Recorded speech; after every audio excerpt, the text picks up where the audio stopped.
మరి ఈ tea powder అయిపోయింది, మొన్న డిమార్ట్ లో నుంచి తీసుకొచ్చినారా? ఇక్కడ పెట్టాను.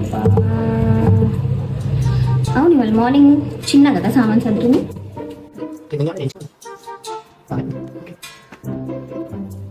చిన్న అద్దంలో బాగానే చూసుకున్నావా? ఇవాళ సామాన్ సర్దుని నువ్వే కదా. టీ పౌడర్ ఎక్కడ పెట్టినావు? ఇన్ని రోజులు టీ పౌడర్ తెలియదు. ఇదేంది ఇన్నే ఉందిగా. అసలు ఎప్పుడన్నా బుద్ధున్నోడు అక్కడ పెడతాడా? చిన్న ఏది ఎక్కడ పెట్టాలో తెలియదు. ఒక పని చెప్తే 2 పనులు చేసి పెడతా. నాకు ఎందుకు చేస్తావు అసలు పని?